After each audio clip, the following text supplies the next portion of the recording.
Today we are reviewing the fiscal year 2020 budget proposal for the Forest Service. I'm pleased to welcome Chief Vicki Christensen to testify before us today. I'm also welcoming John Rapp, who serves as the Acting Director of the Office of Strategic Planning, Budget, and Accountability at the Forest Service, accompanying the Chief. So thank you both for being with us here today. The budget request for Forest Service for FY 2020 is $5.14 billion. This request is $947 million less than the enacted level, not including the $1.95 billion proposed to be made available by the wildfire budget cap adjustment. Including the wildfire cap adjustment brings the overall Forest Service total to $7.09 billion. FY 2020 marks the first year of availability for the wildfire cap adjustment that was created by the FY18 Omni. The cap adjustment will allow the Forest Service to address fire suppression needs without disrupting programmatic activities. I am pleased that we have this mechanism available, finally, to stop the faro borrowing and the repayment cycle, as well as to stop the accompanying lack of budget certainty and discipline. The creation of the wildfire cap adjustment is about more than just adequately funding wildfire suppression. It's about making sure that the Forest Service can deliver on its multiple use mission. Now that we have the ability to fund wildfire without fire borrowing, it's time for us to focus on working with the service to modernize and improve your budget structure.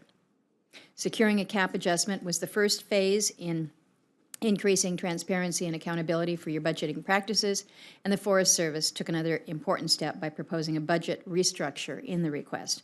I'll discuss this further in my questions, but I want to thank you, Chief, and Mr. Rapp for your willingness to work in a bipartisan and a bicameral way to improve the service's ability to deliver results on the ground.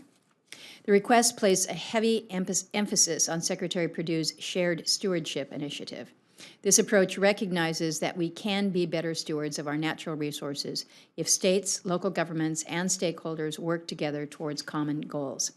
I do hope the Shared Stewardship Initiative will really excel in improving wildfire resiliency in and around the wildland-urban interface. Congress has routinely invested hundreds of millions of dollars annually in hazardous fuel reduction activities. I think we have some room for improvement here. I am pleased the Forest Service recognizes the importance of investing in recreation funding. And as you know, Chief, many of our communities in Alaska rely on the recreation industry for economic diversity, particularly in the southeast region. I'm always disappointed to see subsistence activities cut in the budget request. I want to go on record with my strong support for those activities. The Tongass National Forest, our largest national forest, unique in character from any other, is a rainforest made up of 32 island communities. To address our unique characteristics and the challenges they present to the people who live and work there, we've been working with you and the state of Alaska on a Tongass-specific roadless rule. So I want to take this opportunity to reiterate yet again to you that every elected official representing Southeast Alaska supports an exemption.